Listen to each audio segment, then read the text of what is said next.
Friends, RCI education hub Bansur की online class में सभी छात्रों का स्वागत है। मैं मुकेश शर्मा कक्षा 8th की गणित विषय की प्रश्नावली 1 का अध्ययन आप लोगों को आज करवाऊंगा, अतः आप इसे ध्यानपूर्वक देखें और समझने की कोशिश करें। आरसीआई एजुकेशन हब बानसूर की ऑनलाइन क्लास में प्रश्नावली 1 परिमेय संख्या या संख्या पद्धति लिखिए। हम संख्याओं के बारे में अध्ययन करेंगे। एक टॉपिक है छोटा सा, इसलिए बाकी परिमेय संख्या प्रश्नावली है।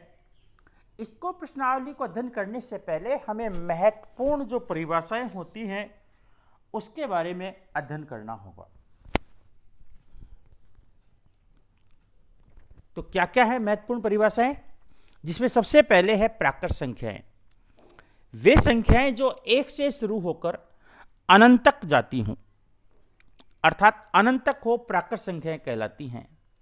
इन्हें n से प्रदर्शित किया जाता है, वो भी कैसे? कैपिटल N से। अतः n बराबर 1 2 3 4 5 ये अनंत तक होती हैं। इसके बाद आती है प्रश्न सेकंड परिभाषा पूर्ण संख्याएं।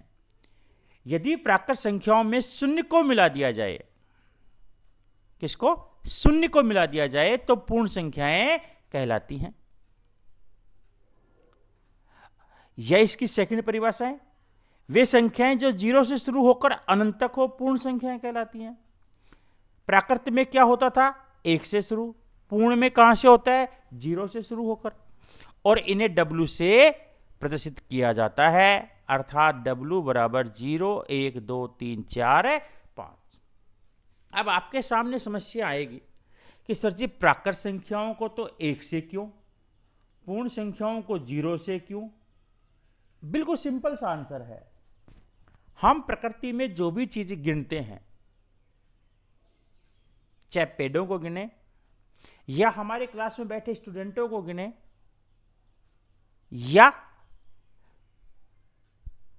हमारे विद्यालय में कमरों की संख्याओं को गिने, यानी जब भी हमें गिनना होगा तो हम उन्हें कहां से शुरुआत करते हैं? 1 से। इसलिए प्राकृत संख्याओं को 1 से शुरुआत की गई। अब इन संख्याओं को पूर्ण करने के लिए गणित की संख्याओं को शुरुआत कहां से होती है? 0 से। अर्थात इसमें 0 और सम्मिलित कर दिया जाए तो फिर उन्हें क्या कहा गया? पूर्ण संख्याएं। इसके बाद बात आती है परिमेय संख्याओं की। यह जो महत्वपूर्ण टॉपिक है परिमेय संख्याएं, इसी पर हमारी पूरी प्रश्नावली आधारित है। परिमेय संख्याएं वे संख्याएं जिन्हें P/Q के रूप में लिखा जा सके। वे संख्याएं जिन्हें P/Q के रूप में लिखा जा सके। यहां P और Q क्या है? पूर्णांक है, परंतु Q का मान 0 नहीं होना चाहिए। यह है महत्वपूर्ण बात। इन्हें R से प्रदर्शित किया जाता है, जैसे 7/25। ये P और Q हो गए ना। -1/2 0। आप सोच रहे हो P/Q तो नहीं हो? हाँ, इसके नीचे 1 लगा सकते हैं ना, किसी के नीचे भी, इसके नीचे भी 1 लगा सकते हैं। ये सारी क्या हो गई? परिमेय संख्या हो गई। परिमेय संख्याओं के संग्रह को Q के द्वारा प्रदर्शित किया जाता है, कैपिटल Q के द्वारा। √9 आया, इसका वर्गमूल निकल सकता है, कितना आया? 3/1 हो जाएगा, 3 हो जाएगा। इसलिए इसको परिमेय संख्या के लिए। अब अपरिमेय संख्याएं, इसकी जानकारी जरूरी है। हमारे कोर्स में नहीं है, आगे कक्षाओं में पढ़ेंगे, लेकिन फिर भी हमें इसकी जानकारी जरूरी होती है कि वे संख्या जिन्हें P/Q के रूप में नहीं लिखा जा सके, यानी कि जिसको हम P/Q के रूप में नहीं लिख सके वो अपरिमेय, या जिन्हें P/Q के रूप में व्यक्त नहीं किया जा सके। P और Q क्या है? पूर्णांक, परंतु Q का मान 0 नहीं होना चाहिए। जैसे √2, √5, 5√7 इत्यादि। ये सभी संख्याएं अपरिमेय संख्याएं हैं। √2 इसका वर्गमूल नहीं निकल पा रहा है, इसलिए ये √2 कहलाया। √5 ये भी ध्यान रखें। 5√7 ये भी थोड़ा सा ध्यान रखें कि जिसका पूरा वर्गमूल नहीं निकलता, वो सारी संख्याएं आ जाती हैं, क्योंकि इसको हम आप कैसे इसके नीचे बटे में, लेकिन पहले इसको तो हल करें। ये हल नहीं हो सकता, क्योंकि √2 का मान पूरा पूरा कभी निकलता ही नहीं है। 1.4, 1, 4, 2, 1, 3, ये दशमलव के 6 स्थान तक इसको अनंत तक ज्ञात कर सकते, इसलिए ये संख्या अपरिमेय संख्याएं कहलाती हैं। अब हम प्रश्नावली 1.1 का ऊपर बढ़ते हैं। उचित गुणधर्मों को नियम से उपयोग से निम्नलिखित का मान ज्ञात करना है। देखिए यहां पर उचित गुणधर्म लगाने हैं। अब कौन कौन से गुणधर्म होते हैं उसके बारे में हम आपको कल बताएंगे। कौन कौन से गुणधर्म होते हैं आप लोगों ने पिछली कक्षा में पढ़ा था। एक होता है क्रम विनिमय गुणधर्म, एक होता है सहचार्यता का गुणधर्म। अब वो सबके बारे में हम कल बात करेंगे। एक छोटा सा सवाल हम लेते हैं आज। -2/3 गुणा 3/5 प्लस 5/2 माइनस 3/5 गुणा 1/6, ये सेकंड सवाल है। अब हम पहले सवाल को लेते हैं। यहां देखते हैं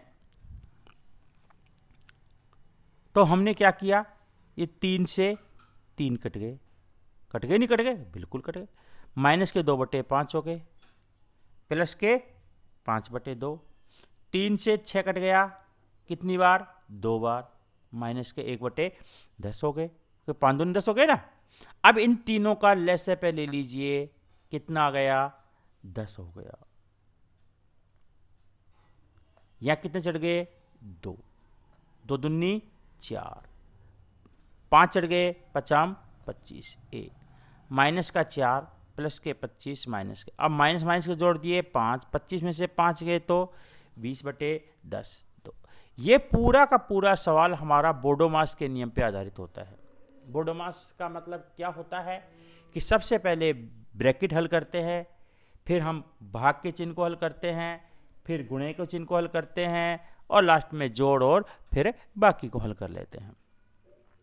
अब इसका सेकंड सवाल लेते हैं। देखिए 2/5 गुणा, ब्रैकेट में है -3/7, फिर माइनस का 1/6, 3/2, 1/14 गुणा 2/5, वही करना है। यहां देखिए नहीं कट रहा, तो 3 दूनी 6/35, राइट।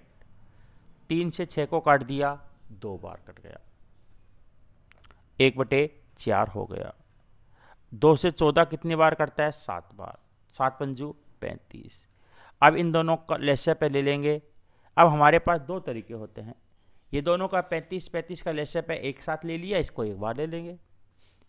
35 लसागु आ गया, 1 माइनस के 6, कितने बच गए, माइनस के 5/35, इसको काट दिया, 5 7 35, 7 और 4 का लसागु लिया 28, यहाँ कितने चढ़ गए, 4, यहाँ कितने, 7, दोनों माइनस के दोनों जुड़ जाएंगे, यानी कितने हो गए, माइनस के 11/28।